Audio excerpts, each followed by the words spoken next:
Let's explore this brand new world together. We're playing this on Android. Oh, a log right there. This is a version called Bedrock of Minecraft. We're playing in creative mode right now, so nothing can hurt us. We're going to go flying around and having a look around this world, see what we see. I just created it with a random seed, so who knows what we'll see.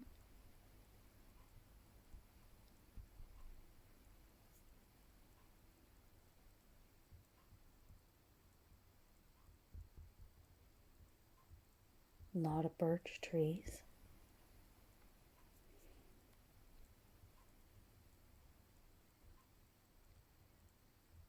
Minecraft is what they call a sandbox game, which means you can sort of build and create things in sort of an infinite variety on your own terms.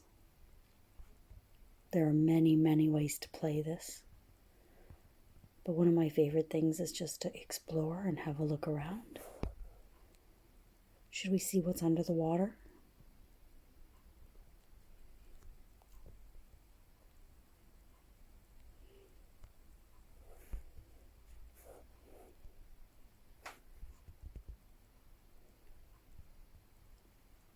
Fish. Uh-oh. Oh, look at the squid.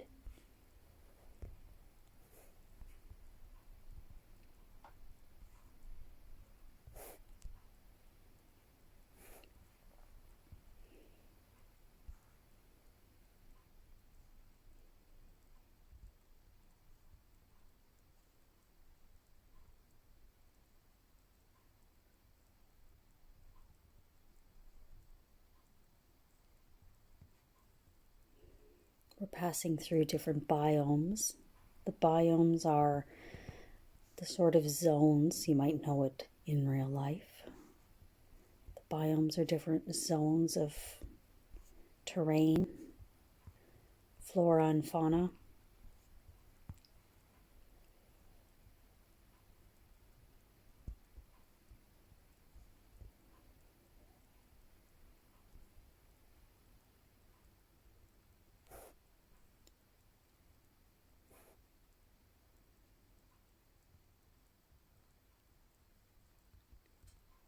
When you create a new, ooh, do you see a little black square? Uh-oh, we have some glitches. I am playing this on an Android phone, so the rendering can be a bit imperfect, and it can get what they call laggy, where it gets a bit juddery and things don't load quite correctly, or there's a delay. But it's pretty good. It blows my mind that you can play something with this complexity and these kind of options, like on my handheld device. Like it's quite shocking to me, really. I'm showing my age. Some people play this game to kill the monsters, which are called mobs. There's good mobs and bad mobs, basically. Well, neutral and mobs that'll get you. But I don't really play it for that. It's not really for the excitement for me. There's people who want to do it sort of like an adventure, where there's an certain activities they want to tick off. They want to get their experience points, and they want to complete different tasks to sort of win the game, so to speak. Some people like to play, there's some pre-made games in a marketplace, and they like to play those where you have to solve puzzles and complete certain tasks. Or you can just build anything you want from a variety of materials. It can be as easy or as complex as you want it to be.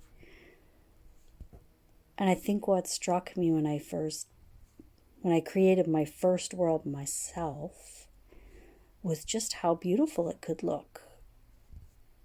I started off playing on somebody else's world. It was my son who got me playing.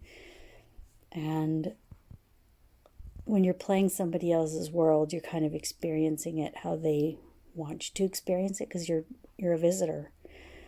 But when you create your own world and explore it,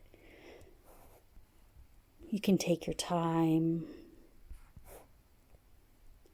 You can just look at things for the sake of it. And you can really get lost in the landscape. It doesn't look, in a sense, realistic, but it has a certain stunning quality in its own right.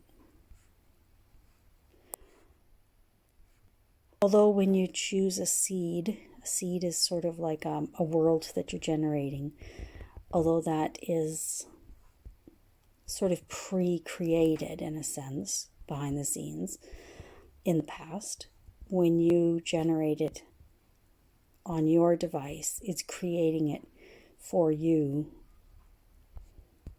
sort of locally, so on your phone, on your computer. It's creating a version of it there, and it's really only filling in as we go.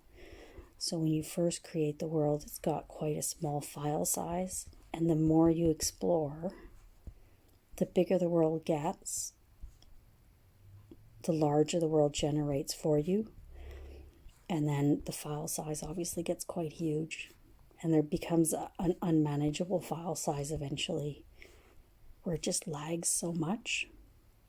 But that's quite far. You'd have to go very, very far in your world.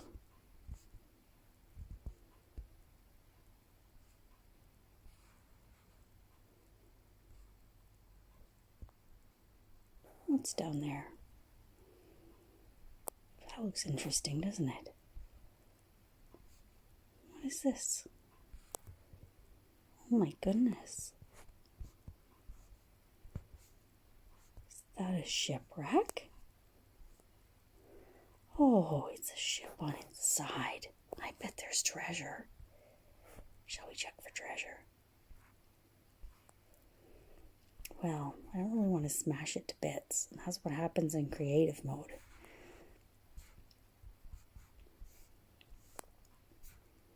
There are the two main modes, and that's creative and survival.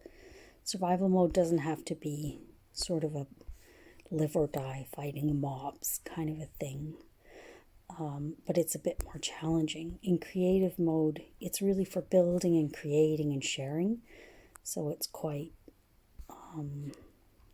everything is quite simplistic. Like you have everything you need already ready for you. You don't have to gather anything or make anything. But that also means that it's really easy to break things.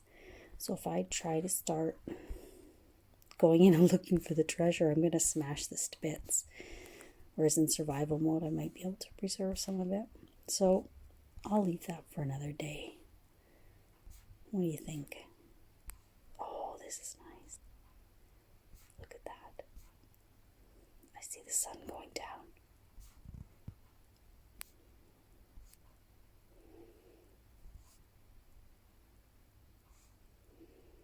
Should we go towards the sunset?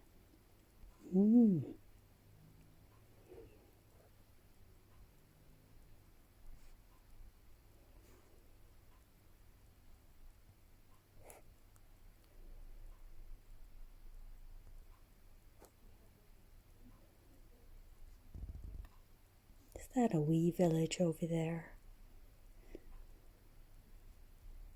Oh, how delightful.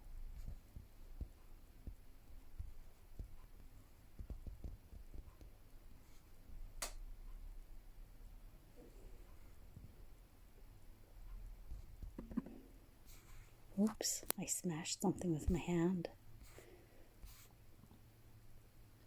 That's one of the limitations of playing this on a touch screen, is that you have one thumb that's navigating left, right, forward, backward, and one that's going up and down. But that hand also does the smashing, breaking and placing of blocks. So it's quite easy to accidentally smash things when you're playing on a touch screen. I can't believe how cute that is. Look at that. You'll get the most unusual landscapes and structures that are generated. It's semi-random. It's not quite random. It's follows certain algorithms, but there's a great deal of variation and a lot that is possible within that algorithm. So this is a bit odd. The villagers can't even get up here. This little path leading to nowhere. It's leading to smash. Crash. Oh, the sun's going down. All right. Should we say goodnight to the villagers? Good night, villagers.